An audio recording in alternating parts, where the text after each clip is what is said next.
ವಿಜಯನಗರದ ಐತಿಹಾಸಿಕ ಕಾಲುವೆಗಳಲ್ಲಾದ ರಾಯಬಸವ ಬೆಲ್ಲ ತುರ್ತಾ ಕಾಲುವೆಗಳಿಗೆ ಸ್ವಚ್ಛತೆಯನ್ನ ಮಾಡಬೇಕು ಅಂತೇಳಿ ಈ ಹಿಂದೆ ರೈತರು ಪ್ರತಿಭಟನೆಯನ್ನ ಮಾಡಿದ್ರು, ಆಗ್ರಹವನ್ನು ಕೂಡ ಮಾಡಿದ್ರು.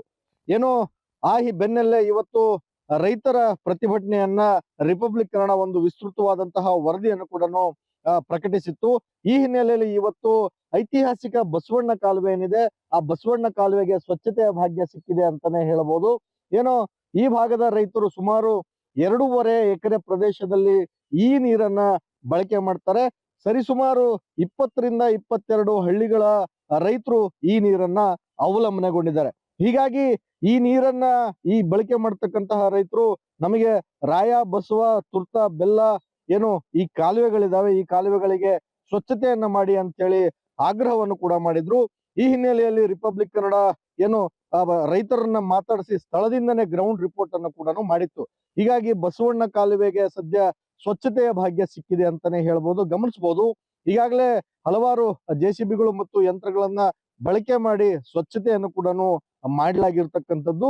ವಿಜಯನಗರ ಕಾಲದ ಐತಿಹಾಸಿಕ ಕಾಲುವೆ ಇದು. ತುಂಗಭದ್ರಾ ಜಲಾಶಯ ಏನು ಹುಟ್ಟು, ತುಂಗಭದ್ರಾ ಜಲಾಶಯ ಹುಟ್ಟೋಕ್ಕಿಂತ ಮುಂಚೆ ಹುಟ್ಟಿರ್ತಕ್ಕಂತಹ ಒಂದು ಐತಿಹಾಸಿಕ ಕಾಲುವೆಗಳಿಗೂ.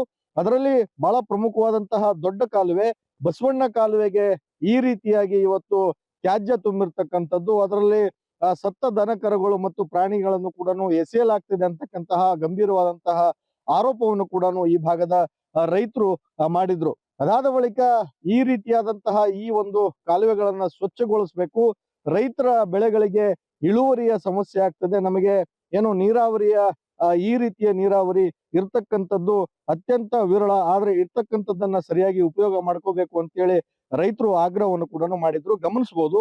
ಇಲ್ಲಿ ಇದೇ ನೀರನ್ನ ಬಳಕೆ ಮಾಡಿಕೊಂಡು ರೈತರು ಈ ರೀತಿಯಾದಂತಹ ಬೆಳೆಗಳು ಭತ್ತ ಆಗಿರ್ಬೋದು, ಕಬ್ಬು ಮತ್ತು ಬಾಳೆ ಬೆಳೆಗಳನ್ನು ಕೂಡ ಬೆಳಿತಾರೆ. ಹೀಗಾಗಿ ನಮಗೆ ರೈತರಿಗೆ ಅನುಕೂಲ ಆಗ್ಲಿಕ್ಕೆ ಇದನ್ನೆಲ್ಲವನ್ನು ಕೂಡ ಸ್ವಚ್ಛಗೊಳಿಸ್ಬೇಕು ಅಂತಕ್ಕಂತಹ ಒಂದು ಆಗ್ರಹವನ್ನು ಕೂಡ ಮಾಡಿದ್ರು. ಕಳೆದ 29ರಂದು ರಿಪಬ್ಲಿಕ್ ಕನ್ನಡ ಗ್ರೌಂಡ್ ರಿಪೋರ್ಟ್ ಅನ್ನ ಮಾಡಿತ್ತು, ರೈತರನ್ನು ಕೂಡ ಮಾತಾಡಿಸಿತ್ತು. ಈ ಹಿನ್ನೆಲೆಯಲ್ಲಿ ರಿಪಬ್ಲಿಕ್ ಕನ್ನಡದ ವರದಿಯ ಆಧಾರದ ಮೇಲೆ ಇವತ್ತು ಸ್ಥಳೀಯ ವಿಜಯನಗರ ಜಿಲ್ಲಾಡಳಿತ ಈ ಒಂದು ಸ್ವಚ್ಛತೆಯನ್ನ ಮಾಡಿದೆ. ಒಂದು ವೇಳೆ ಸ್ವಚ್ಛತೆಯನ್ನ ಮಾಡ್ಲಿಲ್ಲ ಅಂತೇಳಿ ಹೇಳೋದಾದ್ರೆ ನಾವು ಗೆರವನ್ನ ಹಾಕ್ತೇವೆ, ಹಂಪಿ ಉತ್ಸವಕ್ಕೆ ತಡೆಯನ್ನ ಒಡ್ತೇವೆ ಅಂತ ಹೇಳಿ ರೈತರು ಎಚ್ಚರಿಕೆಯನ್ನ ಕೊಟ್ಟಿದ್ರು. ರೈತರ ಒಂದು ಏನು ನೋವಿದೆ, ಆ ರೈತರ ನೋವಿಗೆ ಸ್ಪಂದಿಸಿರ್ತಕ್ಕಂತಹ ರಿಪಬ್ಲಿಕ್ ಕನ್ನಡ ಸವಿಸ್ತೃತವಾದಂತಹ ವರದಿಯನ್ನ ಮಾಡಿತ್ತು. ಅದರ ಆಧಾರದ ಮೇಲೆ ಇವತ್ತು ರಿಪಬ್ಲಿಕ್ ಕನ್ನಡದ ವರದಿಯ ಆಧಾರದ ಮೇಲೆ ಇವತ್ತು ಕಾಲುವೆಗಳನ್ನ ಸ್ವಚ್ಛಗೊಳಿಸಿದೆ. ಸದ್ಯ ರೈತರು ಈ ನೀರನ್ನ ಬಳಕೆಯನ್ನ ಮಾಡ್ತಾ ಇರ್ತಕ್ಕಂಥದ್ದು. ಸುರೇಶ್ ಚೌಹಾಣ್, ರಿಪಬ್ಲಿಕ್ ಕನ್ನಡ, ವಿಜಯನಗರ. ವಿಜಯನಗರದ ಐತಿಹಾಸಿಕ ಕಾಲುವೆಗಳಲ್ಲಾದ ರಾಯಬಸವ ಬೆಲ್ಲ ತುರ್ತಾ ಕಾಲುವೆಗಳಿಗೆ ಸ್ವಚ್ಛತೆಯನ್ನ ಮಾಡಬೇಕು ಅಂತೇಳಿ ಈ ಹಿಂದೆ ರೈತರು ಪ್ರತಿಭಟನೆಯನ್ನ ಮಾಡಿದ್ರು, ಆಗ್ರಹವನ್ನು ಕೂಡ ಮಾಡಿದ್ರು. ಏನೋ ಈ ಬೆನ್ನಲ್ಲೇ ಇವತ್ತು ರೈತರ ಪ್ರತಿಭಟನೆಯನ್ನ ರಿಪಬ್ಲಿಕ್ ಕನ್ನಡ ಒಂದು ವಿಸ್ತೃತವಾದಂತಹ ವರದಿಯನ್ನು ಕೂಡ ಪ್ರಕಟಿಸಿತ್ತು. ಈ ಹಿನ್ನೆಲೆಯಲ್ಲಿ ಇವತ್ತು ಐತಿಹಾಸಿಕ ಬಸವಣ್ಣ ಕಾಲುವೆ ಏನಿದೆ, ಆ ಬಸವಣ್ಣ ಕಾಲುವೆಗೆ ಸ್ವಚ್ಛತೆಯ ಭಾಗ್ಯ ಸಿಕ್ಕಿದೆ ಅಂತಾನೆ ಹೇಳಬಹುದು. ಏನೋ ಈ ಭಾಗದ ರೈತರು ಸುಮಾರು 2.5 ಎಕರೆ ಪ್ರದೇಶದಲ್ಲಿ ಈ ನೀರನ್ನ ಬಳಕೆ ಮಾಡ್ತಾರೆ. ಸರಿಸುಮಾರು 20ರಿಂದ 22 ಹಳ್ಳಿಗಳ ರೈತರು ಈ ನೀರನ್ನ ಅವಲಂಬನೆಗೊಂಡಿದ್ದಾರೆ.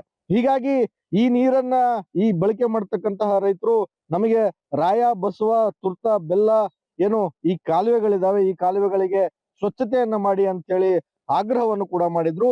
ಈ ಹಿನ್ನೆಲೆಯಲ್ಲಿ ರಿಪಬ್ಲಿಕ್ ಕನ್ನಡ ಏನು ರೈತರನ್ನ ಮಾತಾಡಿಸಿ ಸ್ಥಳದಿಂದನೇ ಗ್ರೌಂಡ್ ರಿಪೋರ್ಟ್ ಅನ್ನು ಕೂಡ ಮಾಡಿತ್ತು. ಹೀಗಾಗಿ ಬಸವಣ್ಣ ಕಾಲುವೆಗೆ ಸದ್ಯ ಸ್ವಚ್ಛತೆಯ ಭಾಗ್ಯ ಸಿಕ್ಕಿದೆ ಅಂತಾನೆ ಹೇಳ್ಬೋದು, ಗಮನಿಸಬಹುದು. ಈಗಾಗಲೇ ಹಲವಾರು ಜೆಸಿಬಿಗಳು ಮತ್ತು ಯಂತ್ರಗಳನ್ನ ಬಳಕೆ ಮಾಡಿ ಸ್ವಚ್ಛತೆಯನ್ನು ಕೂಡ ಮಾಡಲಾಗಿರ್ತಕ್ಕಂಥದ್ದು. ವಿಜಯನಗರ ಕಾಲದ ಐತಿಹಾಸಿಕ ಕಾಲುವೆ ಇದು. ತುಂಗಭದ್ರಾ ಜಲಾಶಯ ಏನು ಹುಟ್ಟು, ತುಂಗಭದ್ರಾ ಜಲಾಶಯ ಹುಟ್ಟೋಕ್ಕಿಂತ ಮುಂಚೆ ಹುಟ್ಟಿರ್ತಕ್ಕಂತಹ ಒಂದು ಐತಿಹಾಸಿಕ ಕಾಲುವೆಗಳಿಗೂ. ಅದರಲ್ಲಿ ಬಹಳ ಪ್ರಮುಖವಾದಂತಹ ದೊಡ್ಡ ಕಾಲುವೆ ಬಸವಣ್ಣ ಕಾಲುವೆಗೆ ಈ ರೀತಿಯಾಗಿ ಇವತ್ತು ತ್ಯಾಜ್ಯ ತುಂಬಿರ್ತಕ್ಕಂಥದ್ದು. ಅದರಲ್ಲಿ ಸತ್ತ ದನ ಕರುಗಳು ಮತ್ತು ಪ್ರಾಣಿಗಳನ್ನು ಕೂಡ ಎಸೆಯಲಾಗ್ತಿದೆ ಅಂತಕ್ಕಂತಹ ಗಂಭೀರವಾದಂತಹ ಆರೋಪವನ್ನು ಕೂಡ ಈ ಭಾಗದ ರೈತರು ಮಾಡಿದ್ರು. ಅದಾದ ಬಳಿಕ ಈ ರೀತಿಯಾದಂತಹ ಈ ಒಂದು ಕಾಲುವೆಗಳನ್ನ ಸ್ವಚ್ಛಗೊಳಿಸ್ಬೇಕು, ರೈತರ ಬೆಳೆಗಳಿಗೆ ಇಳುವರಿಯ ಸಮಸ್ಯೆ ಆಗ್ತದೆ, ನಮಗೆ ಏನು ನೀರಾವರಿಯ ಈ ರೀತಿಯ ನೀರಾವರಿ ಇರ್ತಕ್ಕಂಥದ್ದು ಅತ್ಯಂತ ವಿರಳ, ಆದ್ರೆ ಇರ್ತಕ್ಕಂಥದ್ದನ್ನ ಸರಿಯಾಗಿ ಉಪಯೋಗ ಮಾಡ್ಕೋಬೇಕು ಅಂತೇಳಿ ರೈತರು ಆಗ್ರಹವನ್ನು ಕೂಡ ಮಾಡಿದ್ರು. ಗಮನಿಸಬಹುದು ಇಲ್ಲಿ ಇದೇ ನೀರನ್ನ ಬಳಕೆ ಮಾಡಿಕೊಂಡು ರೈತರು ಈ ರೀತಿಯಾದಂತಹ ಬೆಳೆಗಳು ಭತ್ತ ಆಗಿರ್ಬೋದು, ಕಬ್ಬು ಮತ್ತು ಬಾಳೆ ಬೆಳೆಗಳನ್ನು ಕೂಡ ಬೆಳಿತಾರೆ. ಹೀಗಾಗಿ ನಮಗೆ ರೈತರಿಗೆ ಅನುಕೂಲ ಆಗ್ಲಿಕ್ಕೆ ಇದನ್ನೆಲ್ಲವನ್ನು ಕೂಡ ಸ್ವಚ್ಛಗೊಳಿಸಬೇಕು ಅಂತಕ್ಕಂತಹ ಒಂದು ಆಗ್ರಹವನ್ನು ಕೂಡ ಮಾಡಿದ್ರು. ಕಳೆದ 29ರಂದು ರಿಪಬ್ಲಿಕ್ ಕನ್ನಡ ಗ್ರೌಂಡ್ ರಿಪೋರ್ಟ್ ಅನ್ನ ಮಾಡಿತ್ತು, ರೈತರನ್ನು ಕೂಡ ಮಾತಾಡಿಸಿತ್ತು. ಈ ಹಿನ್ನೆಲೆಯಲ್ಲಿ ರಿಪಬ್ಲಿಕ್ ಕನ್ನಡದ ವರದಿ ಆಧಾರದ ಮೇಲೆ ಇವತ್ತು ಸ್ಥಳೀಯ ವಿಜಯನಗರ ಜಿಲ್ಲಾಡಳಿತ ಈ ಒಂದು ಸ್ವಚ್ಛತೆಯನ್ನ ಮಾಡಿದೆ. ಒಂದು ವೇಳೆ ಸ್ವಚ್ಛತೆಯನ್ನ ಮಾಡ್ಲಿಲ್ಲ ಅಂತ ಹೇಳಿ ಹೇಳೋದಾದ್ರೆ ನಾವು ಗೆರವನ್ನ ಹಾಕ್ತೇವೆ, ಹಂಪಿ ಉತ್ಸವಕ್ಕೆ ತಡೆಯನ್ನ ಒಡ್ತೇವೆ ಅಂತ ಹೇಳಿ ರೈತರು ಎಚ್ಚರಿಕೆಯನ್ನ ಕೊಟ್ಟಿದ್ರು. ರೈತರ ಒಂದು ಏನು ನೋವಿದೆ, ಆ ರೈತರ ನೋವಿಗೆ ಸ್ಪಂದಿಸಿರ್ತಕ್ಕಂತಹ ರಿಪಬ್ಲಿಕ್ ಕನ್ನಡ ಸವಿಸ್ತೃತವಾದಂತಹ ವರದಿಯನ್ನ ಮಾಡಿತ್ತು. ಅದರ ಆಧಾರದ ಮೇಲೆ ಇವತ್ತು ರಿಪಬ್ಲಿಕ್ ಕನ್ನಡದ ವರದಿ ಆಧಾರದ ಮೇಲೆ ಇವತ್ತು ಕಾಲುವೆಗಳನ್ನ ಸ್ವಚ್ಛಗೊಳಿಸಿದೆ. ಸದ್ಯ ರೈತರು ಈ ನೀರನ್ನ ಬಳಕೆಯನ್ನ ಮಾಡ್ತಾ ಇರ್ತಕ್ಕಂಥದ್ದು. ಸುರೇಶ್ ಚೌಹಾಣ್, ರಿಪಬ್ಲಿಕ್ ಕನ್ನಡ, ವಿಜಯನಗರ. ವಿಜಯನಗರದ ಐತಿಹಾಸಿಕ ಕಾಲುವೆಗಳಲ್ಲಾದ ರಾಯ ಬಸವ ಬೆಲ್ಲ ತುರ್ತಾ ಕಾಲುವೆಗಳಿಗೆ ಸ್ವಚ್ಛತೆಯನ್ನ ಮಾಡಬೇಕು ಅಂತೇಳಿ ಈ ಹಿಂದೆ ರೈತರು ಪ್ರತಿಭಟನೆಯನ್ನ ಮಾಡಿದ್ರು, ಆಗ್ರಹವನ್ನು ಕೂಡ ಮಾಡಿದ್ರು. ಏನೋ ಬೆನ್ನಲ್ಲೇ ಇವತ್ತು ರೈತರ ಪ್ರತಿಭಟನೆಯನ್ನ ರಿಪಬ್ಲಿಕ್ ಕನ್ನಡ ಒಂದು ವಿಸ್ತೃತವಾದಂತಹ ವರದಿಯನ್ನು ಕೂಡ ಪ್ರಕಟಿಸಿತ್ತು. ಈ ಹಿನ್ನೆಲೆಯಲ್ಲಿ ಇವತ್ತು ಐತಿಹಾಸಿಕ ಬಸವಣ್ಣ ಕಾಲುವೆ ಏನಿದೆ, ಆ ಬಸವಣ್ಣ ಕಾಲುವೆಗೆ ಸ್ವಚ್ಛತೆಯ ಭಾಗ್ಯ ಸಿಕ್ಕಿದೆ ಅಂತಾನೆ ಹೇಳಬಹುದು. ಏನೋ ಈ ಭಾಗದ ರೈತರು ಸುಮಾರು 2.5 ಎಕರೆ ಪ್ರದೇಶದಲ್ಲಿ ಈ ನೀರನ್ನ ಬಳಕೆ ಮಾಡ್ತಾರೆ. ಸರಿಸುಮಾರು 20ರಿಂದ 22 ಹಳ್ಳಿಗಳ ರೈತರು ಈ ನೀರನ್ನ ಅವಲಂಬನೆಗೊಂಡಿದ್ದಾರೆ. ಹೀಗಾಗಿ ಈ ನೀರನ್ನ ಬಳಕೆ ಮಾಡ್ತಕ್ಕಂತಹ ರೈತರು ನಮಗೆ ರಾಯ ಬಸವ ತುರ್ತ ಬೆಲ್ಲ ಏನು ಈ ಕಾಲುವೆಗಳಿದಾವೆ, ಈ ಕಾಲುವೆಗಳಿಗೆ ಸ್ವಚ್ಛತೆಯನ್ನ ಮಾಡಿ ಅಂತೇಳಿ ಆಗ್ರಹವನ್ನು ಕೂಡ ಮಾಡಿದ್ರು. ಈ ಹಿನ್ನೆಲೆಯಲ್ಲಿ ರಿಪಬ್ಲಿಕ್ ಕನ್ನಡ ಏನು ರೈತರನ್ನ ಮಾತಾಡಿಸಿ ಸ್ಥಳದಿಂದನೇ ಗ್ರೌಂಡ್ ರಿಪೋರ್ಟ್ ಅನ್ನು ಕೂಡ ಮಾಡಿತ್ತು. ಹೀಗಾಗಿ ಬಸವಣ್ಣ ಕಾಲುವೆಗೆ ಸದ್ಯ ಸ್ವಚ್ಛತೆಯ ಭಾಗ್ಯ ಸಿಕ್ಕಿದೆ ಅಂತಾನೆ ಹೇಳ್ಬೋದು. ಗಮನಿಸಬಹುದು ಈಗಾಗಲೇ ಹಲವಾರು JCBಗಳು ಮತ್ತು ಯಂತ್ರಗಳನ್ನ ಬಳಕೆ ಮಾಡಿ ಸ್ವಚ್ಛತೆಯನ್ನು ಕೂಡ ಮಾಡಲಾಗಿರ್ತಕ್ಕಂಥದ್ದು. ವಿಜಯನಗರ ಕಾಲದ ಐತಿಹಾಸಿಕ ಕಾಲುವೆ ಇದು. ತುಂಗಭದ್ರಾ ಜಲಾಶಯ ಏನು ಹುಟ್ಟು, ತುಂಗಭದ್ರಾ ಜಲಾಶಯ ಹುಟ್ಟೋಕ್ಕಿಂತ ಮುಂಚೆ ಹುಟ್ಟಿರ್ತಕ್ಕಂತಹ ಒಂದು ಐತಿಹಾಸಿಕ ಕಾಲುವೆಗಳಿಗೂ. ಅದರಲ್ಲಿ ಬಹಳ ಪ್ರಮುಖವಾದಂತಹ ದೊಡ್ಡ ಕಾಲುವೆ ಬಸವಣ್ಣ ಕಾಲುವೆಗೆ ಈ ರೀತಿಯಾಗಿ ಇವತ್ತು ತ್ಯಾಜ್ಯ ತುಂಬಿರ್ತಕ್ಕಂಥದ್ದು. ಅದರಲ್ಲಿ ಸತ್ತ ದನ ಕರುಗಳು ಮತ್ತು ಪ್ರಾಣಿಗಳನ್ನು ಕೂಡ ಎಸೆಯಲಾಗ್ತಿದೆ ಅಂತಕ್ಕಂತಹ ಗಂಭೀರವಾದಂತಹ ಆರೋಪವನ್ನು ಕೂಡ ಈ ಭಾಗದ ರೈತರು ಮಾಡಿದ್ರು. ಅದಾದ ಬಳಿಕ ಈ ರೀತಿಯಾದಂತಹ ಈ ಒಂದು ಕಾಲುವೆಗಳನ್ನ ಸ್ವಚ್ಛಗೊಳಿಸ್ಬೇಕು, ರೈತರ ಬೆಳೆಗಳಿಗೆ ಇಳುವರಿಯ ಸಮಸ್ಯೆ ಆಗ್ತದೆ, ನಮಗೆ ಏನು ನೀರಾವರಿಯ ಈ ರೀತಿಯ ನೀರಾವರಿ ಇರ್ತಕ್ಕಂಥದ್ದು ಅತ್ಯಂತ ವಿರಳ, ಆದ್ರೆ ಇರ್ತಕ್ಕಂಥದ್ದನ್ನ ಸರಿಯಾಗಿ ಉಪಯೋಗ ಮಾಡ್ಕೋಬೇಕು ಅಂತೇಳಿ ರೈತರು ಆಗ್ರಹವನ್ನು ಕೂಡ ಮಾಡಿದ್ರು. ಗಮನಿಸಬಹುದು ಇಲ್ಲಿ ಇದೇ ನೀರನ್ನ ಬಳಕೆ ಮಾಡಿಕೊಂಡು ರೈತರು ಈ ರೀತಿಯಾದಂತಹ ಬೆಳೆಗಳು ಭತ್ತ ಆಗಿರ್ಬೋದು, ಕಬ್ಬು ಮತ್ತು ಬಾಳೆ ಬೆಳೆಗಳನ್ನು ಕೂಡ ಬೆಳಿತಾರೆ.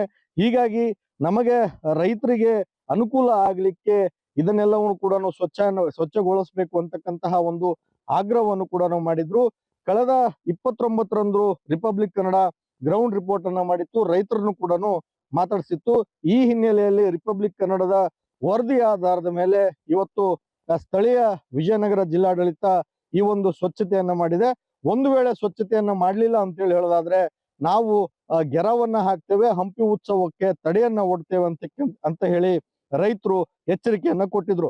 ರೈತರ ಒಂದು ಏನು ನೋವಿದೆ, ಆ ರೈತರ ನೋವಿಗೆ ಸ್ಪಂದಿಸಿರ್ತಕ್ಕಂತಹ ರಿಪಬ್ಲಿಕ್ ಕನ್ನಡ ಸವಿಸ್ತೃತವಾದಂತಹ ವರದಿಯನ್ನ ಮಾಡಿತ್ತು. ಅದರ ಆಧಾರದ ಮೇಲೆ ಇವತ್ತು ರಿಪಬ್ಲಿಕ್ ಕನ್ನಡದ ವರದಿ ಆಧಾರದ ಮೇಲೆ ಇವತ್ತು ಕಾಲುವೆಗಳನ್ನ ಸ್ವಚ್ಛಗೊಳಿಸಿದೆ. ಸದ್ಯ ರೈತರು ಈ ನೀರನ್ನ ಬಳಕೆಯನ್ನ ಮಾಡ್ತಾ ಇರ್ತಕ್ಕಂಥದ್ದು. ಸುರೇಶ್ ಚೌಹಾಣ್, ರಿಪಬ್ಲಿಕ್ ಕನ್ನಡ, ವಿಜಯನಗರ.